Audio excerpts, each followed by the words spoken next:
Yeah, we had to get the old boy his own seniors card. He's a rising 10-year-old, but definitely worth persevering with as he chases back-to-back championships, qualifying races at Canamble.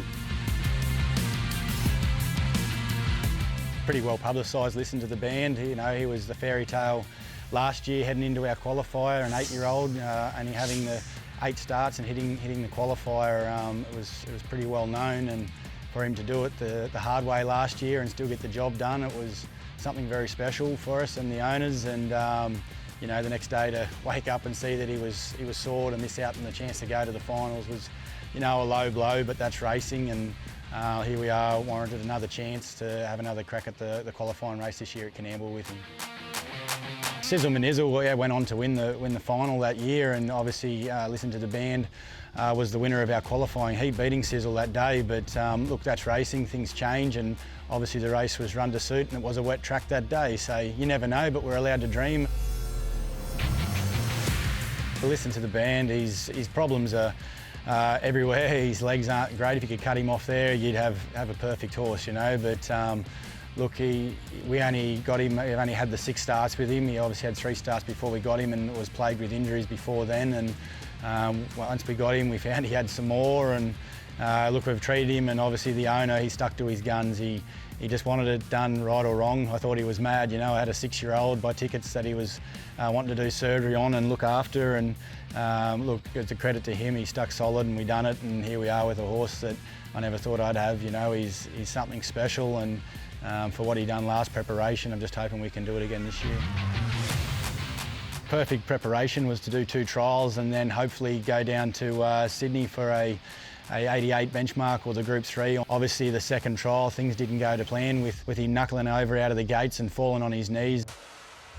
You know, it's one of them moments in racing, you got your good horse going around and just want everything to go perfect, and to see him out the back and down on his nose, it was sort of, your heart was in your hands and wondering what went wrong.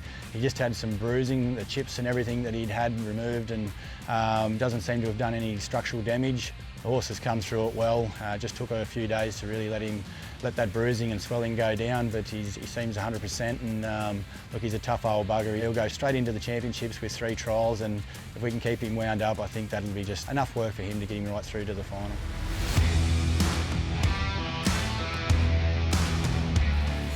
Transplant that we bought online and just sort of syndicated through our ownership and whatnot, and yeah, small share stayed available, so I kept a little leg in her, and just thought she'd suit our sort of model out here for a championships type of horse. And then right at the end of last preparation, she put her hand up, winning a 74 benchmark, 1400, quite strong. It was a bit of a throw at the stumps to test her for the race, to see if she'd put her hand up, and look, she won that race pretty well and beat a nice field of horses. Transplant in front, Memory's almost persuaded, Transplant's hanging on too well.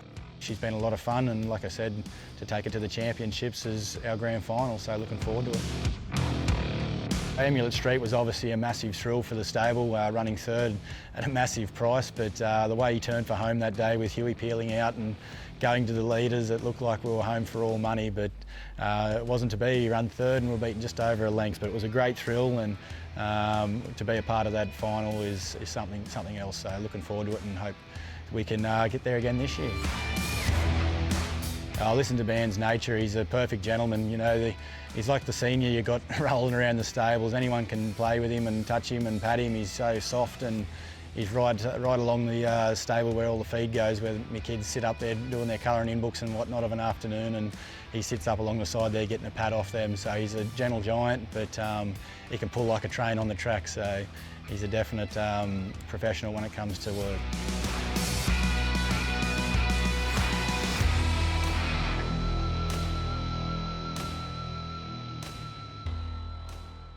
Chances are you're about to lose. For free and confidential support, call the number on the screen or visit the website.